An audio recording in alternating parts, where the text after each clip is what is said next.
Greetings. Today I want to begin my new series here on YouTube, um, which I'm going to call Using the Elemental Energies in Spell Work. And this video is going to serve as an introduction. I'm going to be putting up four, possibly five, probably five more videos on the subject, and I'm going to collect them on a playlist so that everybody can refer back to them if you want at any time in the future, because I know how easily videos get lost here on YouTube. So this video, the first one, is just to serve as an introduction as to what we're talking about. To some of you, it's going to be very evident what we're talking about, but to others, it's maybe something that you haven't thought about. I know when I teach my tarot classes, I have a very strong emphasis on using the elemental energies that are present in the tarot cards in the reading. I drill over and over again with my students. What element is that card representing? What energies is that card bringing? What elemental energy is that card bringing to the reading? Well, I want to tell you that those of you who are dabbling or very proficient or just considering beginning spell work of any kind, that I don't think it's really possible to have the greatest success with your spells without at least um, considering using the elemental energies to assist you. That sounds really highfalutin, but it's very simple. We do it anyway. If you ever light a candle to assist your spell, you're using the elemental energy of fire. If you ever burn incense when you do a spell, you're using the elemental energy of air. Okay, water the same. Water the same. Earth. If you have when you do spell work, if you use any kind of thing, something from the ground, any kind, if you use a hearth, altar stone, pentacle on your on your um, on your altar, on your table where you're doing ritual, or if you use stones like different kinds of different kind of gemstones or crystals, crystals on your altar. You're using the elemental energy of sometimes fire, sometimes earth. These things happen all the time without giving much thought to it. But I'm asking you to consider and giving thought and intentionally using these energies to assist you. And I'm going to talk in the future videos to come on this subject. I'm going to be talking specifically, I'm going to give you specific ways that you might want to incorporate these energies depending on what kind of spell you're using. Okay, so that's where I'm headed with the videos. But in the introduction, I want to give you a little bit of a reason why I think it's important. Okay, um, talking about the elements, first of all, we know that they represent a vast area of study, right? If you have taken my tarot class, or any of you who know tarot cards, let's think about it. Like when we talk about the element, when we talk about the cards, let's talk about cups. If you're going to if you pull a cup, a card in the suit of cups in your tarot reading, um, the first thing that you want to realize is that card represents the energy of water, energy of water. Okay, and we talked a lot about that in some of my videos that I did on, reading the core cards using the elemental energies, or or um, or just getting a little idea of what we're talking about. When we're talking about water, we usually talk about something having to do with emotion, or something having to do with maybe memory or dreams or intuition. Okay, so we're not talking about a new job, or we're not talking about money, or we're not talking about some crazy idea, or we're talking specifically about certain things. It helps us very much if you use them in your tarot reading. It helps you very much to come to a little clearer understanding what the cards are saying if you consider the elements. Now, if you don't, if that's a new idea to you, I advise you to go look at some of my tarot videos in the past. I talk about it a lot. But if you're still not sure what I'm talking about, I advise you to sign up with tarot classes the next time I offer this series, because you're going to get lots of practical practice with uh, reading cards and considering the elements. You can just ask anybody who's taken a class with me in the past. He'll be happy to tell you that. But also in spell work, if we want to do a certain particular kind of spell, okay, we can use particular kinds of elements to assist us. Okay, now, before I go crazy, I want to tell you that we call upon the elements combined all the time. If you are familiar with casting a circle and ritual, if you're going to form ritual, or you're just putting a circle protection around you when you do your spell work. But anytime Wiccans at least do cast a circle, we call upon the elements to assist us in doing so. Okay, we call upon the elements to assist us to work together with us to cast the circle. Okay, so we're working together as a group, but each element also has particular something they bring to the party, right?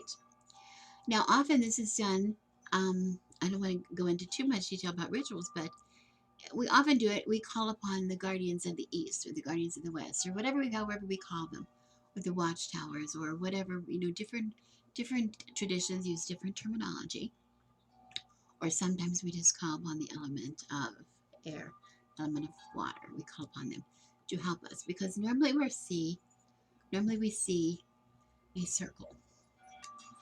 I have a photograph, a snapshot. Actually, I took it as a snapshot um, from the internet, so I don't know how clear it's going to be, and I'm not even sure what it is. I can't really attribute it. I'm sorry about that, but I want to insert that here because I want you to see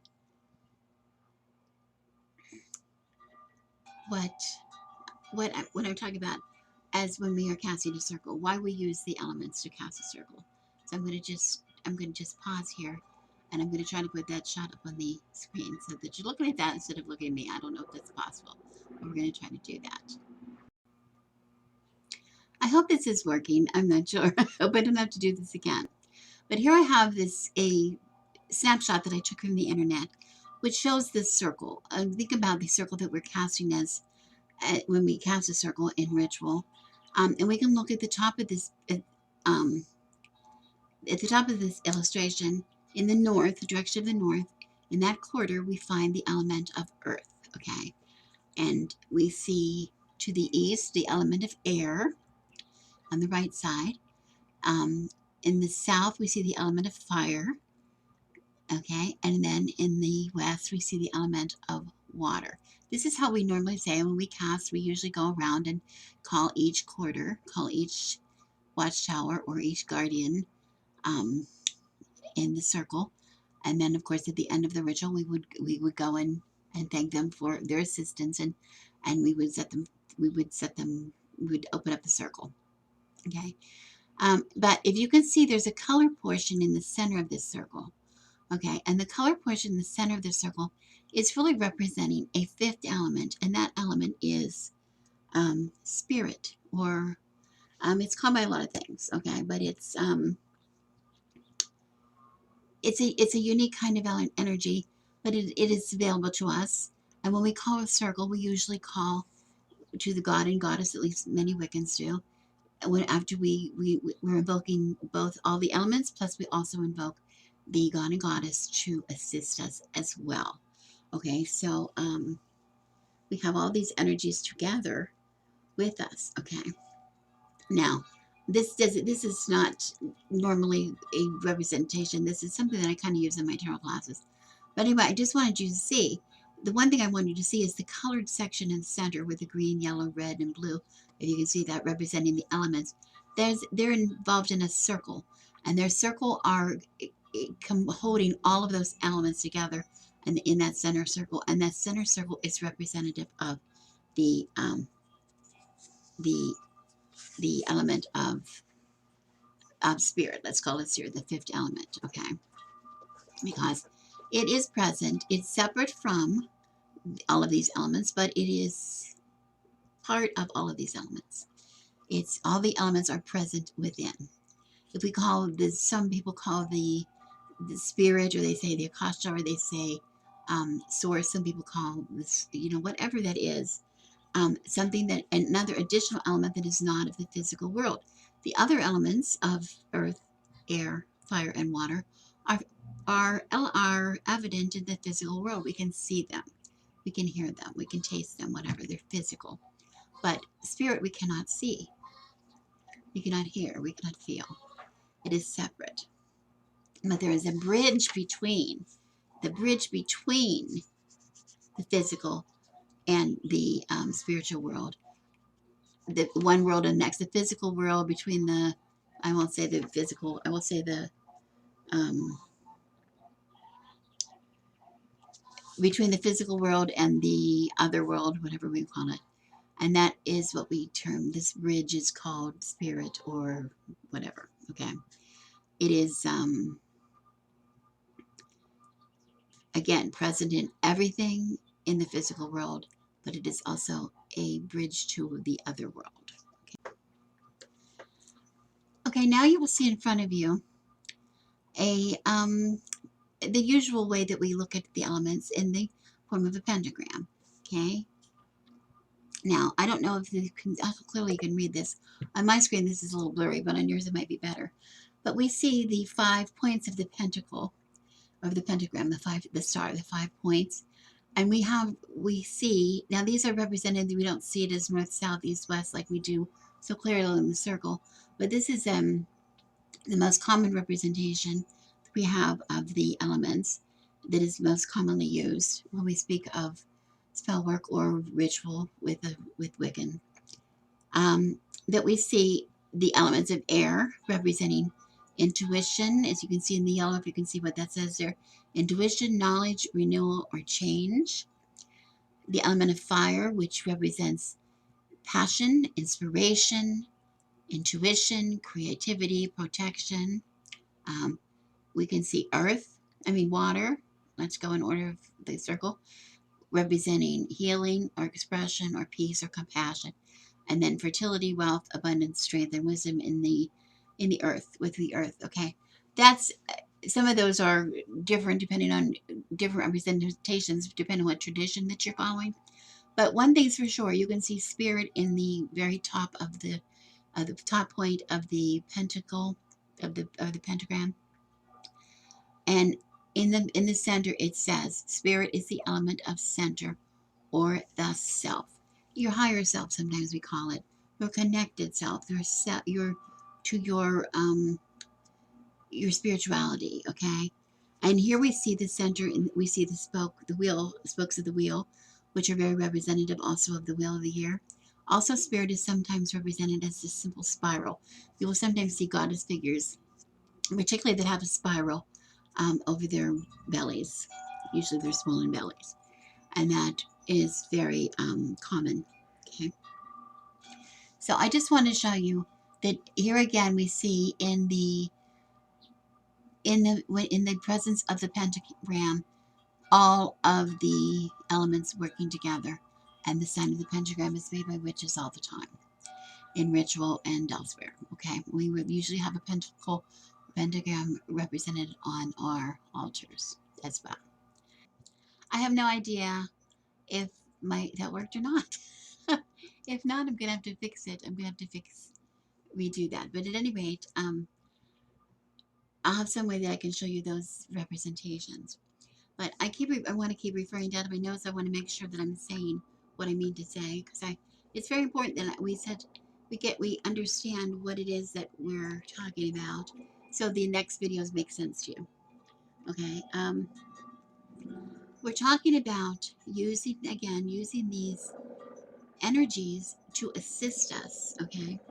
Now, the one thing that is I said in passing that I want to really emphasize is the elements that we normally think of when we think of the 4 elements of air and fire and water and earth. Those are all of the physical world. We can see them, we can hear them, we can touch them. We can see air, for instance. If you can't see air, but air, of course, you can see wind, and you can see things floating in the air. You can see birds flying in the air. You can see the leaves on trees moving when the air moves or hair blows or whatever. You can feel You can feel the air on your face. We inhale, we breathe the air all the time. We can't live without it, right? It's physical. It's very much physical, and it's necessary to us. Fire, we can hear that. We can feel not only the heat of physical fire and the warmth of physical fire, or sometimes being burned from physical fire, or the heat of the sun, but we also can feel passion. We can feel what it's like to be passionate, wanting something passionately, or having this really strong sense of desire. We can actually physically feel it. Okay. Water. Of course, we can feel water. We drink water to keep alive. We can float on water. We can pour water when it rains. We can feel the water or it snows. We can feel that water on us. We have the ice cold ice in our drink, right? It means a lot to us. Okay. And finally, earth. We're standing. We can feel the earth under our feet all the time. We get grounded. That's one of the ways we get grounded, is to plant our feet firmly on the ground. So that's very much a very part. Our whole physical world is elements all around us. Okay. But when we talk about spirit, we're talking about a bridge between that and something we cannot see, something that is not of the physical world, the world of the gods, the worlds of the goddess, the worlds of our higher self, the world of another place where we visit sometimes in our dream, or that we have this. We can talk about it in any other way. It's called something, but it is a bridge that happens between the body and the soul. Something is bridging, is calling that bridge, which some refer to as akasha, is the spirit, the element of spirit, causing that bridge between this world and another, between our physical world and our non-physical world, whatever you want to call it. Okay. Some consider it to be where our soul goes after we pass on, after we die. Okay. We call forth spirit in ritual every time we invoke the god and goddess. Okay. When we call forth the other elements, earth, air, fire, water, we are calling together with spirit. Okay. It's a bridge. It's a bridge. Whatever in the physical world, whatever can help us in the physical world to bridge that gap to our higher self, where we can do our magic, where we can unite with the gods and goddesses to work with our magic. Okay. When we become aware of that spirit, okay, that is when we get a clear and focused intention, which is necessary to do your magic. I talk about this all the time. Some of these things that we do when we cast spells are necessary to raise our intention. If we have no intention, we have no magic. Okay. I can call upon a rose quartz crystal, the small ones that I keep here on my desk. I can use these to assist me by putting them on my table, on my tarot table, on my spell table. I can call the energies from this to assist me. But really, to do more magic, I have to have an intention, and I have to have an intention behind that. I can't just use a stone. I don't have any magical powder that automatically makes something happen. I can use it to assist my magic, but I can't use it to make my magic. The magic comes from inside me because of that wonderful bridge between the physical world and the other world, and the higher world. Okay? Spiritual world, whatever you want to call it. The combination of my intention plus the strengths of the elements and the assistance of the element of spirit, the fifth element. Okay, the god and the goddess, for me, the god and the goddess. Okay. That's what the energy that we use to manifest what desire we wish to change, or desire or change that we wish to make in our magical work. Okay. Over the next coming videos, I'm going to talk about specifically how we can use what we want to do if we're doing, depending on what kind of magical work we want to do. What elemental energy do we want to assist us? Regardless of whether we cast that circle or not, some people every time they do magic cast a circle and thereby call in all the elements. Other people sometimes do not. I do not cast a circle every time I do magic because I do magic most of the time in this room, which I maintain a sacred space in this room. Okay, I've cast this circle, so to speak, and I've never taken the circle down. Okay, every time I cleanse the room, I can renew that. But I trust that this is a sacred space. It is protected. It is held safe by the elements, by the elemental energies. So when I do magical work on my spell table, usually, I don't cast a circle. It's already cast. It's already cast, so to speak. Okay. But I will additionally call on elements, different elements, by burning a candle, usually burning incense, usually using oils or whatever, using stones, etc. Okay. But I will, so that happens automatically anyway. I'm using all of the elemental energies, but also I do some additional things. Some additional things. Maybe depending on what the spell is, using the elemental energy, a particular elemental energy to boost, so to speak. Okay. So over the next few videos, we're going to be seeing a video, sorry, on the element of air, and then another video on the element of water, another one on the element of fire, and another on earth. And then we're going to have maybe a fifth, a final video, which would be the sixth on the playlist, which is just bonus ways to enhance, to boost spells, like some bonus things that you can do, which is going to be interesting. But now you don't have to watch these in order. You can wait until they're all up and do them, or you can just wait until you're going to cast a spell or do some magic work and you go back and look at them now. But I'm going to put them in one playlist so that it's easy access to you. Okay. So I hope that you enjoy it. Those of you who have been wanting me to do more on spell work, it's going to be a lot more information than maybe I've given you in the past. And for the rest of you, it's just maybe something interesting that you want to consider doing. I don't ever want to, influence you too much. Alrighty. Okay. So thank you so much for watching. I really enjoy it. I hope I'm going to be able to stay back with you now for a while, forever. I hope I can stay with you for a long time. So I'm doing my best. So thank you for your patience and thank you for your support. I really appreciate it. I really do appreciate it. So as always, I'm Rebecca, and I wish you blessings.